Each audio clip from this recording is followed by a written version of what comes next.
Hello बच्चों, कैसे हैं आप सभी। चलिए इस वीडियो में हम समझेंगे क्लास 6 की वर्कशीट नंबर 12 जो कि 18 अगस्त 2021 की वर्कशीट है। और आज का हमारा सब्जेक्ट है सोशल साइंस। और आज हम पढ़ने वाले हैं ज्योग्राफी का चैप्टर 1 जो कि है the earth in the solar system. और आज जो हम टॉपिक पढ़ेंगे वो है द अर्थ एंड मून, यानी आज हम अर्थ और मून के बारे में पढ़ेंगे। तो चलिए स्टार्ट करते हैं। द अर्थ, सबसे पहले पढ़ेंगे हम अर्थ के बारे में। The earth is the third nearest planet to the sun. अगर सन से हम डिस्टेंस की बात करें तो ये थर्ड नियरेस्ट प्लैनेट है। और इसके पहले कौन कौन से हैं? Mercury and Venus. In size it is the fifth largest planet. अगर हम साइज़ की बात करें तो ये फिफ्थ लार्जेस्ट प्लैनेट है। It is slightly flattened at the poles, that is why its shape is described as geoid. अगर हम इसके शेप की बात करें तो ये पूरा स्फेयर नहीं होता है, स्फेरिकल सरफेस नहीं है इसका। ये बीच में थोड़ा कैसा होता है, फ्लैटेंड होता है। और साइड साइड में मतलब ये बीच में उभरा हुआ है और साइड साइड में हम देखें तो ये फ्लैट सरफेस होती है, ठीक है। तो इसलिए इसको हम स्फेरिकल शेप ना देकर हम इसका नाम देते हैं जियोइड। और जियोइड का मतलब होता है, geoid means an earth like shape, यानी जिस भी ऑब्जेक्ट की शेप अर्थ की तरह की होगी उसको हम बोलेंगे geoid. From outer space the earth appears blue because its 2/3 surface is covered by water. Earth का 2/3 सरफेस पे वाटर है, इसलिए अगर हम आउटर स्पेस से देखें तो हमें अर्थ ब्लू कलर की नज़र आती है। It is therefore called a blue planet, और इसलिए इसको ब्लू प्लैनेट कहा जाता है, ठीक है। आगे हम देखते हैं कि इसमें नेक्स्ट हम पढ़ेंगे अब मून के बारे में। The moon is earth's only natural satellite. Earth का एक ही नेचुरल सैटेलाइट है जो कि है moon. Its diameter is only 1/4 that of the earth. और अर्थ के कंपैरिजन में जो इसका साइज़ है वो 1/4 है, और इसका डायमीटर भी ऑब्वियसली 1/4 ही होगा।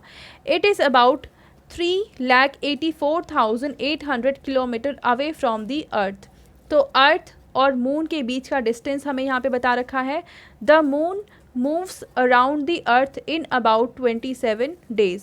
तो मून अर्थ के अराउंड रिवॉल्व करता है और इसकी मूवमेंट का जो टाइम पीरियड होता है वो है 27 डेज।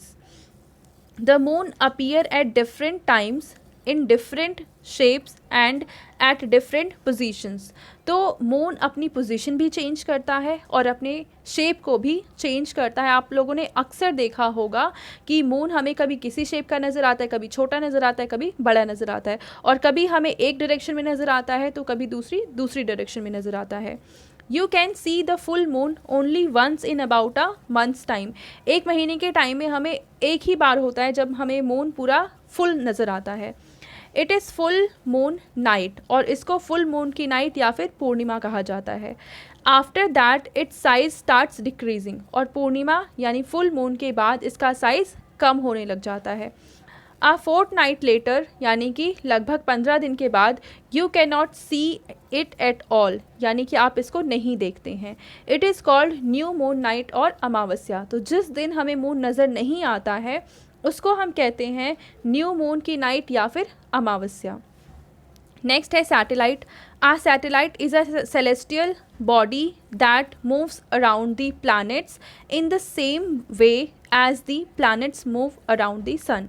तो जिस तरीके से प्लैनेट सन के अराउंड रिवॉल्व करते हैं उसी तरीके से जो सैटेलाइट्स है वो किसके अराउंड मूव करती है? वो मूव करती है प्लैनेट्स के अराउंड, और ये एक सेलेस्टियल बॉडी है। अब यहाँ पे हमें एक इंटरेस्टिंग फैक्ट दे रखा है कि Neil Armstrong was the first man to step on the surface of the moon on 20 July 1969। तो नील आर्मस्ट्रॉन्ग फर्स्ट पर्सन थे जिन्होंने मून पर लैंड किया था, और किस डेट को किया था? तो 20 जुलाई 1969 को वो मून पर पहुँचे थे। अब इस वर्कशीट के बाद हमें कुछ क्वेश्चन को सॉल्व करना है। First, why the earth is called a blue planet. Earth को ब्लू प्लैनेट क्यों कहा जाता है? तो इसका आंसर है यहाँ पे this. From outer space the earth appears blue because its 2/3 surface is covered by water, it is therefore called a blue planet। तो ये आंसर है क्वेश्चन नंबर 1 का। नेक्स्ट है what do you understand by a satellite. Satellite किसे कहते हैं? तो ये है इसका answer, a satellite is a celestial body that moves around the planets in the same way as the planets move around the sun.